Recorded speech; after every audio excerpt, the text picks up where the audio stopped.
Ravenclaws are more than just smart, nerdy nerds. Well,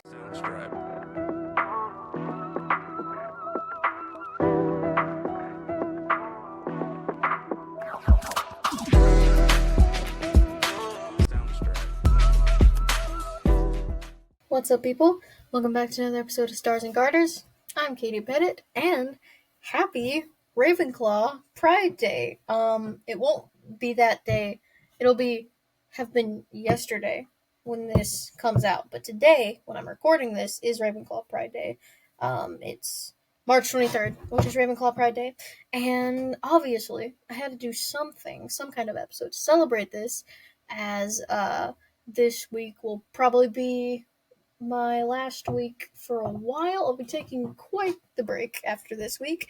But obviously, I had to celebrate this awesome day. So happy Ravenclaw Pride Day to any Ravenclaws out there. We are few, but we're really really cool. So it's a Marvel Monday, and what better to celebrate Ravenclaw Pride Day on a Marvel Monday than looking at the Marvel heroes that are Ravenclaws. So yeah, we're just gonna be going through. I'm kind of squishing the movies and the comics together, because like the characters usually have the same, you know, basic like fundamental characteristics. Because can't really change that in an adaptation. So I think, um, you can kind of mix them together and it'll be pretty much accurate. So, first of all, I would like to say I know this is not Marvel, but I just feel like I need to mention that Harley Quinn is absolutely a Ravenclaw. Um, I don't know why I feel the need to mention this, but it kind of just came to me as I was thinking about Ravenclaw Pride Day and superheroes that were Ravenclaws. I thought a little bit about like DC because obviously, I was just thinking about all types of characters, and I think Harley Quinn is 100% a Ravenclaw, and that's part of why she's so awesome. But anyway, we're not here to talk about DC. We're not here to talk about Harley Quinn, awesome and Ravenclaw as she might be. We are here to discuss Marvel superheroes that are Ravenclaws. So, why don't we just get right on to it? Alright, so, first, I do want to talk about two superheroes that are the almost Ravenclaws, because I feel like I kind of need to discuss them, because they're just so close to being Ravenclaws, but they're just kind of not. Um, and I feel like I need to explain why. Um, I don't know if people will disagree necessarily. I just feel that it warrants an explanation because they are so close to being Ravenclaw. So, let's start out with Iron Man.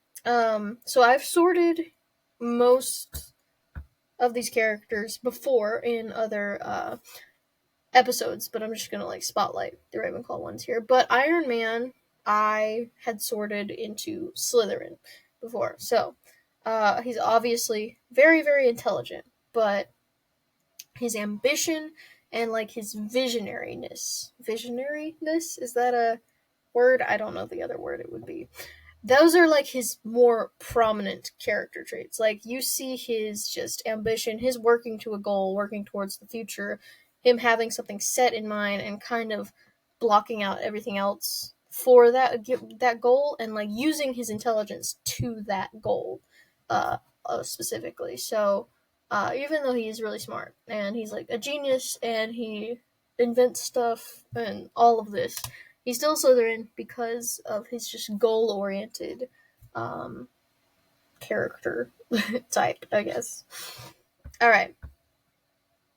So next, I do want to mention Spider-Man. So I I don't know how many people would say he's Ravenclaw. I think Puff is the pretty common sorting for him. That's what I said he was. And but like I want to mention him because I would just obviously love to have Petey in my house. I would love that. He's great. Obviously, I love Spider-Man, and I would love to have him in my house. But I don't think that just fundamentally he really is a Ravenclaw. So, like as I said in my sorting all the other Avengers, all the non original Avengers in the MCU episode, um, like, even though he's super smart and nerdy, at his core, he's just a selfless, like, he only wants to help others. He's just the sweetest little boy, super loyal, and, like, goes complete beast mode and insanity if his friends get hurt. Which are all just the trademark signs of a puff. Also, just extremely hardworking and never stops when somebody's in need, and always works toward being helpful. So he's just a sweet boy. We decided he was a good boy at heart, and so he's still a puff, you know? He'll always be. He's always gonna be a puff, I believe. Just a smart puff, you know, because those exist. A lot of those exist. They overlap a lot, but I think at his core, he's a puff. Okay, so with those out of the way, I think I need to say for reference, a Ravenclaw, my definition, is someone who thirsts for knowledge, they love to learn, and they always use their head first, and also they use their knowledge. They don't have a specific. I think the thing that kind of most differentiates them from Slytherin, because they are very similar houses, they don't use their knowledge for this one particular set goal, and or like any multiple set goals. They just kind of use it wherever they see it needed, even if others may not see it needed. They kind of, if they have the knowledge, they just kind of use it, if they think they need to. So I think that's the big difference from Slytherin. So that is the credentials that these people, I believe, exhibit. That's the word. So let's get into our Ravenclaw icons from the Marvel Universe. We're going to start off with Bruce Banner. So my dad, for some reason, I was talking about this with my dad, and he actually disagreed. He did not offer a counter house, but he did not agree. But I think just Bruce is your basic science nerd. Very smart, has all kinds of ideas, and can create things. He wants to create stuff that can be used to, like, better the world. He has these ideas, and he's just gonna use them for the world. And my dad's argument was that he's literally has this rage monster inside of him. But first of all, as far as, like, sorting and character go, I separate Bruce Banner and the Hulk, because I do think they're just two different people, like two different personalities, kind of. But when he, like, control it, when Smart Hulk comes up, it's literally Smart Hulk, because he's like, his defining character traits are that he's intelligent, and he's, like, just a calm nerd who loves science. And, you know, when he learns how to, like, get a hold of the Rage Monster also becomes just this nerd. So I think at his core, he's very much a Ravenclaw. And Hulk is the Gryffindor, because it's a separate personality. But Bruce is a Ravenclaw at heart. Next, we have Vision. I think this one is also pretty obvious. Is a literal AI. He's an artificial intelligence.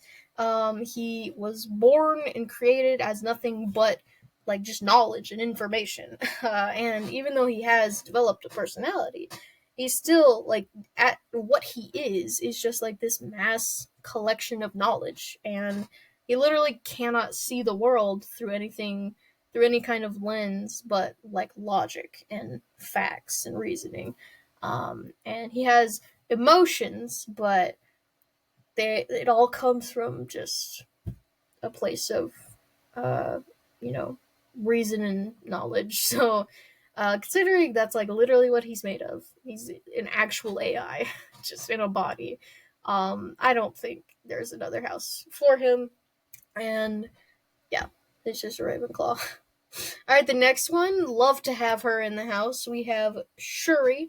I really like Shuri, and I think probably most of it's because she's such a Ravenclaw. Not only is she intelligent, I really like this about her, she's not just intelligent, but she also shows the witty side of Ravenclaw. She's very quick-witted, she's funny, and she also creates incredible things, and she's also a very skilled person. Since Ravenclaws just like to know so much, they often kind of accidentally have skills come a little easy to them, because they just go all into stuff and want to know everything about it. And she's also just a very skilled person in many different areas, and she uses all of that to the benefit of her people. And she's just great. I really love Shuri. She's so like fun, and she's not typical nerd, but she's like you know, she's like a cool geeky type, you know. Um and I kind of relate to Shuri a little bit more than most of these other Ravenclaws, because she's not just like this super smart all the time, like genius saying genius things all the time. But she's just witty. She's quick witted, and she just knows things and she uses them. So I love Shuri. Love to have her in Ravenclaw. All right, next we will have Pepper Potts. I had to go back and check where I put her, because I was like, I'm pretty sure I put her in Ravenclaw in my first sorting episode. And so I had to check. And yes, I did put her in Ravenclaw. It is still mostly just based off of her intelligence and the fact that she puts it to use by furthering others.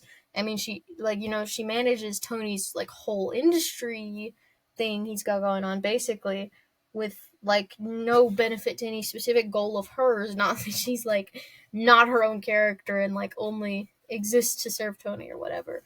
But like her goal is to help Tony. She wants to be there for Tony and like further him, and she doesn't have any big plan that she's just using Tony to achieve. She's just using all her intelligence and all this to help Tony, because that is what she wants to do and where she sees her intelligence to be the most useful. So yeah, I think she's this one could go different ways. I would hear other arguments. But to me, just she gives Ravenclaw. Okay, next, I think this one is so far definitely the most like controversial pick, and I actually had to go back again, and I was watching my other sorting video, and I had to go back and see where I had put him, because he's so close between Ravenclaw and Slytherin. He's like he's so it's Doctor Strange, and Doctor Strange is Magic Iron Man in personality and in face. They both have the same like facial hair. It's weird. But they're so close in personality. But Iron Man has these big goals, specific goals, and things that he sees for the future that he puts all of his intelligence and everything about him towards. And it can make him come off as kind of cold and a little rude sometimes, which can be is a more stereotypically Slytherin thing. But I think that can definitely be a Ravenclaw thing sometimes, depending on what the motivation, what the reason behind the snarkiness and maybe unfriendliness is. And I think Doctor Strange's motivations and reasons lie more in a Ravenclaw kind of way. So yeah, he does have his goals, and he's goal oriented, but even more so, I think he's logic oriented. He just knows the best way to do most things, and he wants to see the things done that way. And I think that is where kind of some abrasiveness comes off, because he just thinks he knows better, and he usually does. And it makes him a little I don't know what the word is, but it makes him a little unfriendly and kind of mean, because he just knows how things are supposed to be done, and it just gets at him when they're not done that way, which is a more Ravenclaw thing than Slytherin. Slytherins just have their specific goals in mind and can kind of push people aside if they're getting in the way of these goals. But Doctor Strange, he kind of just uh, is smarter than people, and wants them to be smart as well. Um, and it comes off as as some rudeness. So I do think he leans more Ravenclaw than Slytherin. Especially in the comics. He's way less like mean in the comics. But like, I don't know, just his character, I think, is more based in just that knowledge than the goals, I guess. Okay. Moving into some less like obvious superheroes. They're definitely not like underrated superheroes or anything, but like, not MCU guys that you can like instantly think of, I guess. This one is like, I guess, more based in the comics, or whatever. So we're the next one is Professor X of the X-Men. So no, this is not just because his power is brain. That would be too easy, and that's not the only reason. Jean Grey's power is brain too, and I don't think she's a Ravenclaw at all. So Professor X, he, besides being smart, like all of these people are, and having an able mind to handle all his telepathy and whatnot, Xavier is very open-minded, which is another Ravenclaw thing.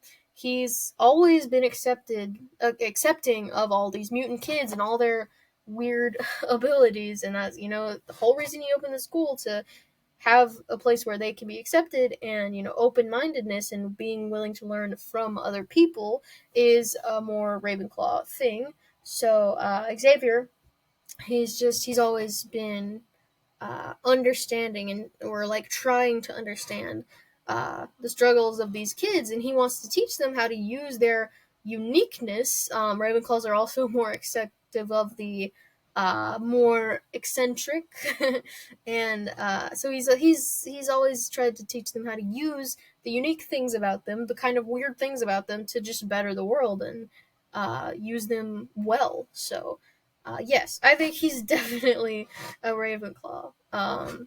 He's a sweet old guy, but he's a Ravenclaw. One of like the more um kind of wholesome, less just smart nerd kind of Ravenclaws. All right, next, this one's interesting, especially because how I'm about to like phrase it. But the next one I have is Gwen Stacy, and yes, I am including Spider Gwen here. I think you might say Gryffindor, like pretty fast for like Spider Gwen, and Gwen Stacy, just like normal Gwen, is more easy to hear me out on. Like she's a Ravenclaw, but I think they just both are Ravenclaw. I think that's her character. I think she is a Ravenclaw in both iterations. So no matter what, Gwen is, again, she's very witty, and she's also very creative. She's a creative person, not just smart, but likes to do creative things.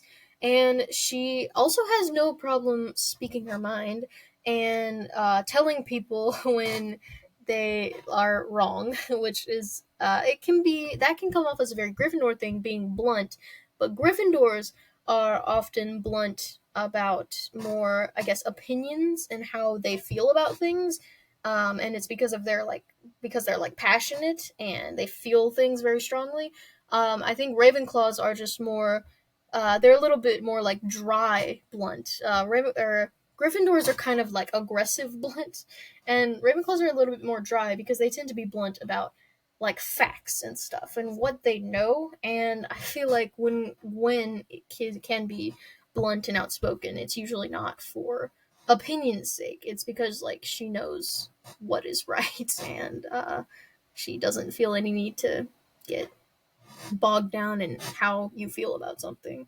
And also, she's usually like right up there in intelligence with Peter, but she's not as soft and sweet as him because he's just such a good boy, and she's not as like sweet and sweet little kid as Peter tends to be, or sweet man, whatever stage Peter is in. He's always just a sweet guy. Um, so yeah, I think Gwen in both iterations is a Ravenclaw, and I am glad to have her, especially Spider Gwen, because they are a little different, and I do like Spider Gwen more. But both iterations, glad to have them, but mostly Spider Gwen. Okay, and we will finish with the only two Ravenclaws in my top 10 Marvel characters, which is crazy, but not it's not unexpected. It just is kind of disappointing. It's just there's not many Ravenclaw characters in general. And so I like all kinds of characters, and only these two happen to be Ravenclaws when I thought it through. So, but let's talk about them. They deserve mentioning. Let's talk about Kitty Pryde. I love Kitty Pryde, fifth favorite Marvel character of all time. She is so smart. She's so witty. Again, she's kind of like Shuri. She's like funny and kind of uh a little like sarcastic and stuff, and she has a good sense of humor. She's brave as heck, but she's never reckless like Gryffindor would be. But really, like, it's just her intelligence here, just her genius. It's almost more like standout than her power. Because her power is like pretty chill compared to most of the X-Men and like just Marvel characters. It's a very non-flashy, chill power. She just walks through stuff. But also her power would be way less cool than it even is, and way less useful if she wasn't so intelligent. She finds ways to use it in such like creative and unique ways, and she just knows how to use it correctly. Like, she has trained herself as well, and she's gained the skills in order to make it more useful. Like, one of my favorite things that I learned about her is she's trained herself to like automatically, I don't know how to phrase it, but like go intangible, I guess. Like at the sound of any danger, like at the sound of bullets or whatever. She's like trained herself to automatically turn it on. So she's like made it a pretty great power, because she's so intelligent and creative and stuff. Also, I love having her in my house. She's great, obviously. And then back to our more basic Ravenclaw formula, we have Beast. So yeah, he's more classic Ravenclaw, like he's very similar to Bruce Banner. And he doesn't even have a rage monster inside of him. He does go feral from time to time, but that's not even like, that's usually he's like under the influence of someone or something. Somebody has tapped into his mutant power, his mutant quirks, I guess, going on, and kind of unlocked the feral side that comes from his mutant power, and it's not even him at all. Like, that's not even really a part of him. So just Beast in like, just at his core, he's a nerdy nerd genius, and he's an expert on all the smarty subjects, and like, he saved his own life a couple of times. In the all new X-Men comic series, you have young Beast and older Beast, and older Beast is like dying, and young Beast and old Beast work together to save his own life using all these formulas, and young Beast does like a surgical operation on his own body to help him survive. So he's just so smart. I'm pretty sure he's one of the people who helped crack time travel in in the Marvel universe. So yeah, just a smart nerd and genius. So yeah. Alright. That is all the Ravenclaw heroes that I'm highlighting. I'm sure there's more, but these are just, the icons I could think of off of the top of my head. And I would love to discover more. I love to see more Ravenclaws. I just love it. I love when the Ravenclaws exist. And like, there's some that I'm not crazy about having in my house, and I'm not like excited to have them in my house. But we love any Ravenclaw because Ravenclaws are great. We're great. And that's what Ravenclaw Pride is all about. Like, the other houses don't also have their own days. I don't know when they are though, because that's not my day. I only looked up Ravenclaw. I'm sure you guys have your own days if you're not a Ravenclaw, which you most likely aren't, because there's so few of us. But yeah, that's all. So thank you guys for watching. Make sure to like and share and comment your favorite Marvel Ravenclaw hero. Any Ravenclaw character from anything, really. If I missed any Marvel characters, make sure to let me know, and also why you think they're a Ravenclaw. Make sure to share the pod, and I will see you guys next time. Bye bye.